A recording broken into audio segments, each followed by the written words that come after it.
자, 주제 5예요. 고려. 일단 고려는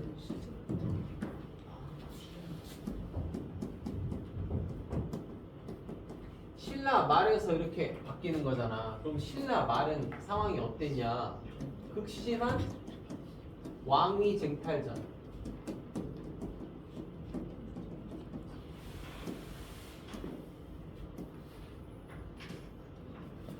여기 경주에서 극심한 왕위 쟁탈전이 벌어지고 있어. 그러면 지방에 신경 쓸 여력이 없겠지. 그럼 지방에서 호족이 성장하게 됐어요. 신라 말에 신라의 왕권이 바닥으로 떨어지면서 호족이 성장하게 돼. 그래서 호족은 몰락한 진골 귀족이기도 하고 또는 지방의 뭐 군사 세력이기도 하고 또는 또 뭐가 있었지? 그러한 종류들의 호족이 있었고요. 이 호족들과 결합한 선종 불교가 있었어요. 불교는 크게 두 종류를 나눠요. 그래서 교종 그리고 선종 이렇게 나뉘는데 교종은 불교의 경전 중심이고 선종은 수행 중심이에요. 근데 경전이라 하면 글로 써있고 글과 가까운 계층은 귀족이기 때문에 교종불교는 기존의 진골귀족과 좀 관계가 가까웠다고 볼 수 있어. 그래서 진골귀족과 상대적으로 좀 거리가 멀었던 선종불교는 진골귀족과 그러니까 경주의 진골귀족과 대비되는 호족과 연합할 만한 어떤 그런 관계가 있는 거죠.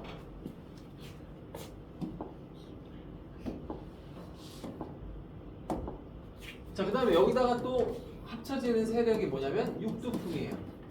육두품이란 불품제라고 하는 신라의 신분제에서 최상위를 담당하던 진골, 그 밑에 6, 5, 4, 뚜뚜 있는데 진골 귀족이 모든 어떤 이권을 독차지하고 있어. 그래서 육두품은 비교적 상위 계층이기는 하나 진골 귀족이 가지고 있었던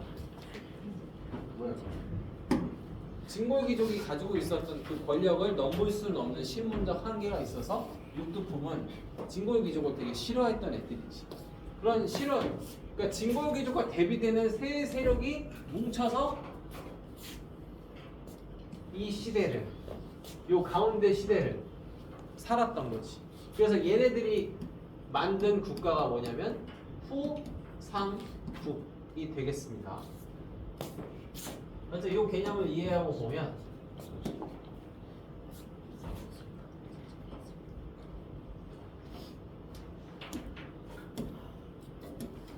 신라 말에 진골 귀족들이 서로 왕위쟁탈전을 전개했고 왕권이 약화됐고 그래서 농민들의 삶이 되게 힘들었다. 지방에서는 호족이 성장하였다. 그래서 몰락한 진골 귀족도 있고 또 군인이나 촌주 세력, 원래 지방에 좀 힘이 있었던 세력들이 있었다. 이들이 얘네랑 연결돼서 하나의 어떤 세력을 형성했다는 거죠. 풍수지리설이라는 건 뭐냐면 너네도 들어봤을 거야. 뭐 어떤 땅의 기운이 좋고 어떤 땅의 기운이 나쁘고 그래서 기운이 나쁜 땅에 있으면 인생이 올라가고 기운이 좋은 땅에 있으면 잘 나가고 뭐 이런 게 풍수지리설이잖아.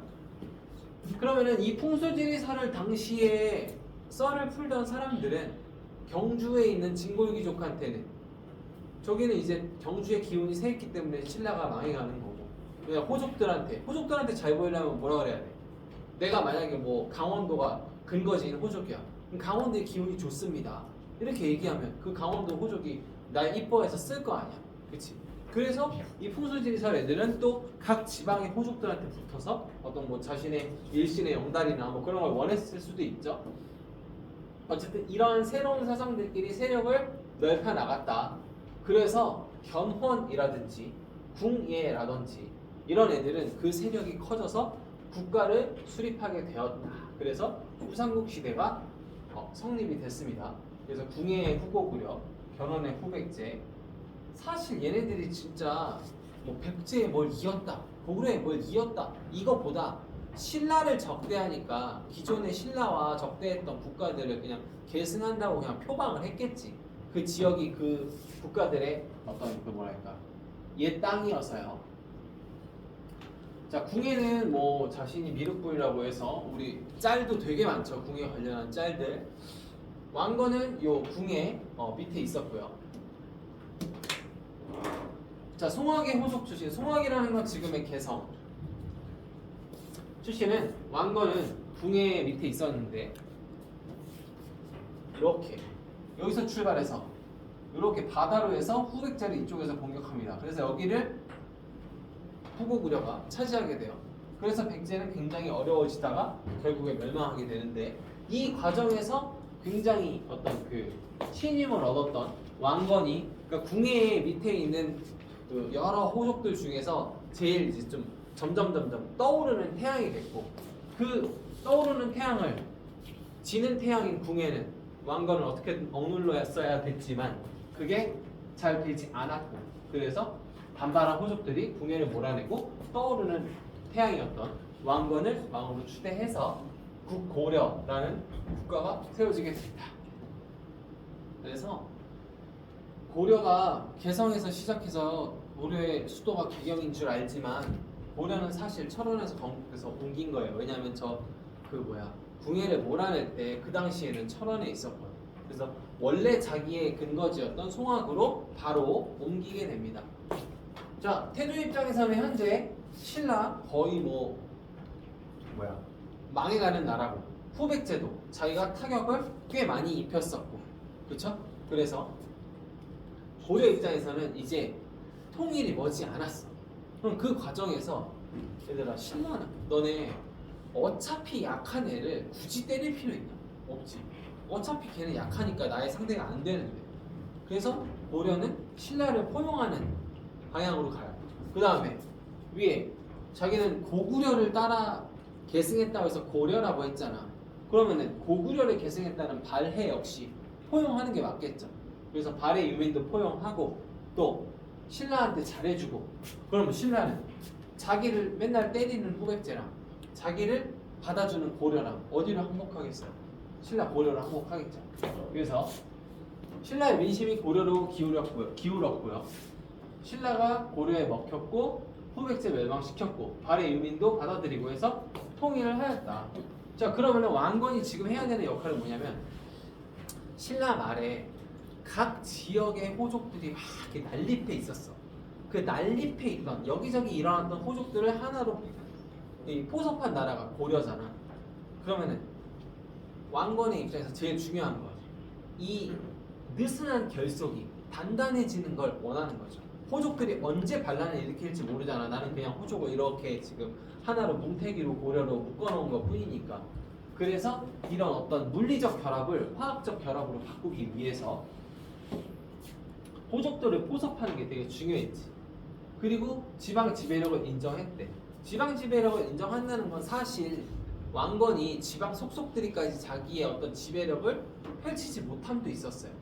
근데 그 지방을 그냥 인정해주면서 그냥 내 편으로 만드는 거지. 그래서 호족한테 잘해줘요 일단. 근데 잘해주기만 하면 어떻게 되냐? 잘해주기만 하면 안 되잖아. 당근만 주면 어떡해요? 채찍으로도 가끔 때려야죠. 그래서 사신간제도, 기인제도 같은 호족을 통제하는 정책을 펴기도 하고 또 호족을 아까 위에 보면 포섭하려는 정책도 있고 그래서 크게 보면 왕건의 정책은 호족 포섭과 호족 통제로 나아가게 됩니다. 자, 그 다음에 북진 정책이라는 건 고구려를 계승했다고 했으니까 고구려의 옛 땅을 찾으려는 노력들을 해야겠지. 그래서 북진 정책까지 폈던 것이 태조의 정책이 되겠고요. 얘들아 고려에서 왕 딱 4명만 기억하면 되거든. 태조, 광종, 성종, 후기의 공민왕 이렇게 4명 이외에는 요즘 시험에 잘 나오지 않아요. 그래서 태조, 광종, 성종, 공민왕만 알면 되는데 다음은 이제 광종이에요. 태조는 무슨 문제가 있었냐면 호족들을 포섭하려고 하니까 이 세상 살면서 얘들아 완전한 내 편은 누구밖에 없어. 가족밖에 없잖아. 그럼 호족들을 다 가족으로 만들려면 남을 가족으로 만들려면 결혼밖에 없잖아. 내가 호족을 낳을 수는 없잖아요. 그러니까 여기저기 결혼을 해. 그리고 태조 왕건의 부인이 29명이야. 얘들아, 부인이 29명이면 애는 몇 명일까? 저 29명한테 낳은 아기는 41명이야. 41명. 그럼 왕 밑에 41명의 아기가 있어요. 그럼 그 41명의 자식들은 다 잠재적인 뭐야? 왕위 계승 가능자들이지. 그치? 그럼 그 왕위 계승 가능자들은 왕위를 계승받기 위해서 싸울 거 아니야. 그럼 왕위를 계승한 41명 중에 한 명은 나머지 40명을 어떻게 해야 돼? 눌러야지. 내 왕위를 못 넘보도록. 그래서 광종이 해정광 네 번째 왕이거든요. 자기 형이었던 2대 해종과 3대 정종은 그런 어떤 왕위 계승 싸움, 자기를 항상 죽이려는 그 어떤 뭐랄까 압박감 이런 것 때문에 막 정신병 걸려서 죽어. 그래서 이제 광종은 나머지 형제들 배다른 형제들 어쩔 수 없이 나는 좀 강력하게 통제해야겠다 라는 정책을 할 수밖에 없는 거예요. 그래서 광종은 호족들의 노비들을 다 빼서요. 얘들아, 노비는 사람이 아니야. 노비 사람이에요? 아니에요. 사람 취급 아니야. 재산이에요. 그러면 사람도 아닌데 세금 안 내지. 근데 얘를 사람으로 바꿔주면, 그냥 양민으로 바꿔주면 국가에 세금을 내겠지. 그럼 얘네들은 원래 호족의 재산을 증식하는 역할을 하던 노비들을 국가의 재산을 증식하는 애들로 바꿔버린 거잖아. 그치? 그러면 얘들아 힘은 어디서 나와? 돈에서 나와요. 그치? 그럼 호족의 재산이 줄어들수록 호족은 약화되는 거고 국가는 강해지는 거고. 그치? 그래서 노비들을 양인으로 해방시키는 노비안건법을 실시했고, 과거제는 내용이 뭐야? 유교적 소양을 갖춘 애들을 뽑는 거지. 유교적 소양이 뭐예요? 뭐 충효 막 이런 거 유교에서 강조하잖아. 그러니까 즉 왕에게 충성할 수 있는 신하를 뽑는 거지. 그리고 과거제를 통해서 어떻게 하는 거야? 의도적으로 공부 안 하는 호족들의 자식들 걸러낼 수 있잖아요. 그렇지? 그러니까 나한테 충성하지 않는 애들 내가 걸러낼 수 있잖아. 그렇지? 나에게 충성하는 애들만 뽑아서 내 힘을 더 강화시키려는 거지. 그렇지? 그 다음에 황제, 연호 사용 이런 것들. 그 다음에 공복을 제정해서 위계질서를 확립한다. 얘들아, 뭐 예를 들어서 너네 지금 파란색 넥타이잖아. 2학년은 무슨 넥타이야? 빨강. 3학년은 초록. 그럼 우리 학교에서는 초록, 빨강, 파랑 이렇게 복식의 복장의 색깔로 위계질서를 쭉 구별할 수 있잖아. 그렇지? 그래서 관리들한테 복식을 제정시켜서 이렇게 위계질서를 하고, 왕조국가에서 위계질서에 항상 메인 위는 뭐야? 왕. 그렇지? 그러니까 위계질서를 강조하면 강조할수록 맨 위에 있는 나의 이 뭐랄까 구조도 확고해지는 거죠. 얘들아, 이해되고 있니? 자, 그래서 광종은 자신의 정책에 반대하는 공신이 뭐야? 공을 세운 신하죠. 그러니까 자기 아빠를 도와서 고려를 세웠던 애들도 그냥 가차없이 다 제거를 했다는 거예요.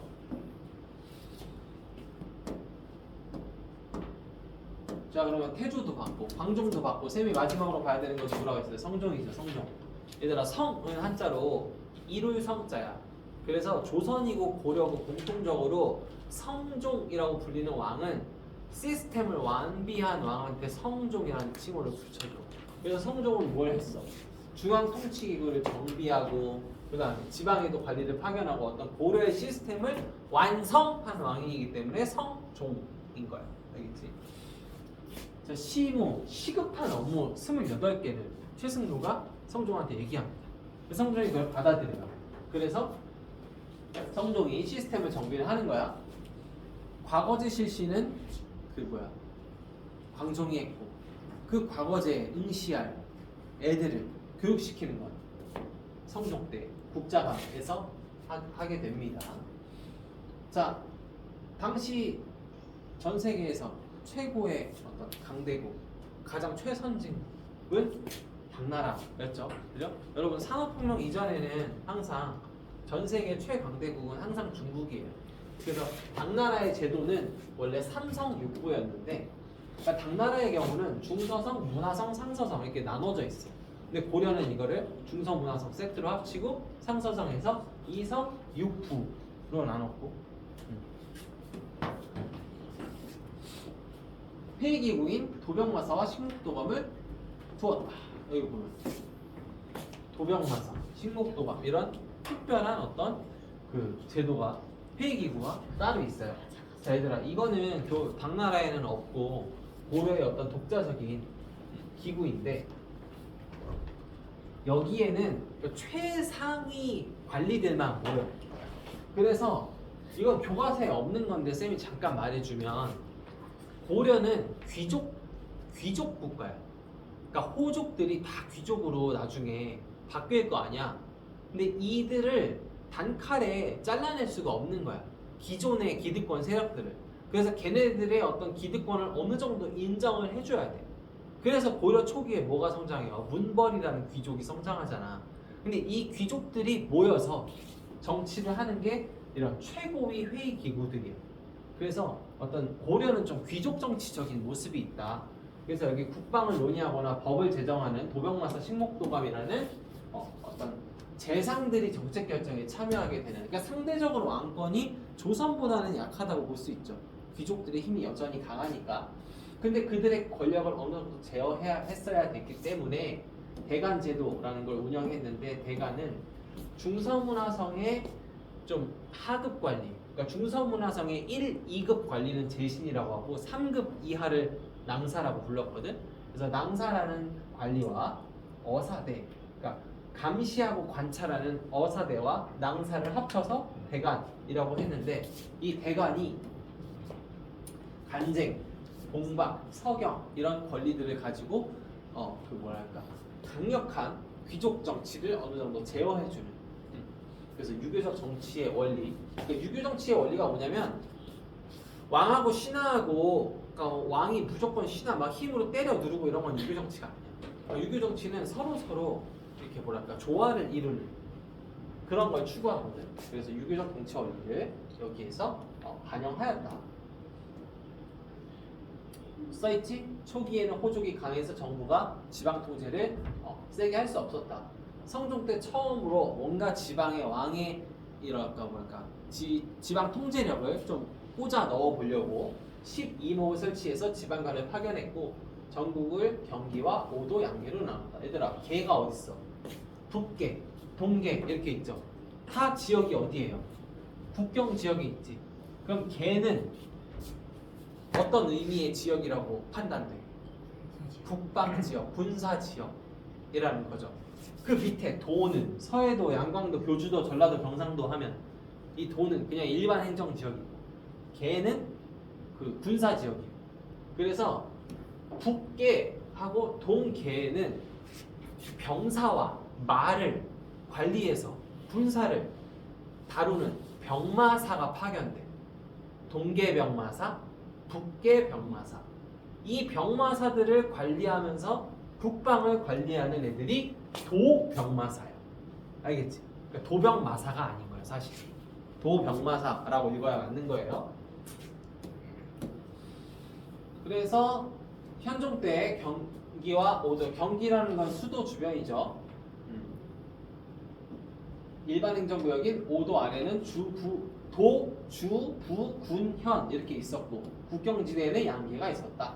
그 다음에 지방관이 얘들아 전국으로 지방관을 파견하려면 그만큼의 지방관 숫자가 확보돼야 되잖아. 그렇지? 그만큼 지방관의 숫자가 확보되고 왕의 명령을 따르는 지방관이 전국으로 퍼졌다는 건 왕의 지배력이 전국에 미친다는 거잖아.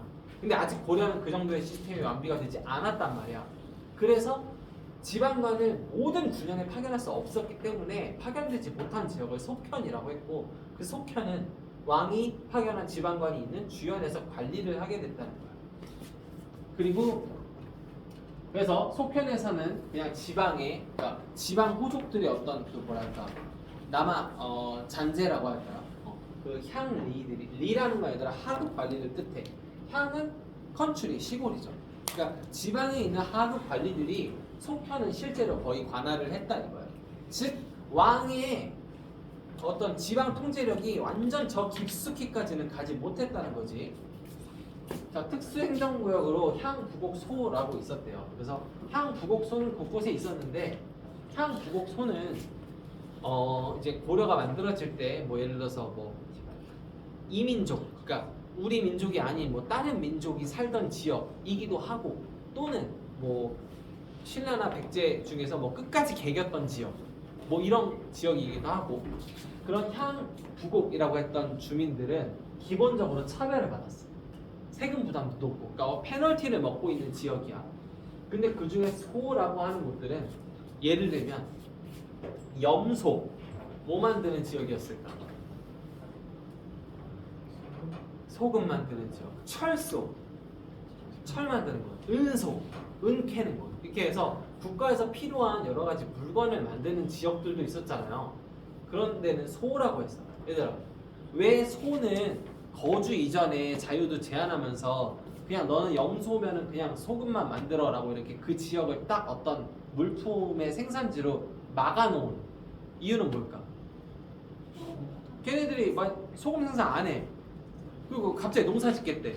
그럼 국가의 소금 부족해질 수 있잖아. 문제 생길 수 있잖아. 그러니까 정말 필요한 거는 그냥 딱딱딱 지정해서 너넨 이거 해 라고 시킨 거지. 알겠죠? 그래서 그런 데는 소라고 불렀어요. 그래서 이런 것들이 있었다. 그런데 나중에 가면 속현이든 향부곡소든 조선에 가면 싹 없어져. 조선에서 그냥 다 현이야. 그럼 이건 무슨 뜻이야? 조선쯤 가면 정부의 지방 통제력이 어느 정도 완성이 됐다는 의미죠. 그러니까 여기는 조선에 비해서 지방 통제력이 그만큼 부족했다는 걸 의미하는 거고. 알겠지 얘들아? 자, 그래서 다음 페이지에 있는 내용인데 쌤이 미리 하나만 얘기해주면 망이 망소이에 날 때 우리 고향 명학소를 현으로 승격시켜 줬대. 그러면은 소는 아까 방금 배웠지, 그렇지? 그 망이 망소이에 나는 어디서 일어난 거야? 과도한 세금 징수로 힘들었던 특수행정구역 소에서 일어났다는 거죠.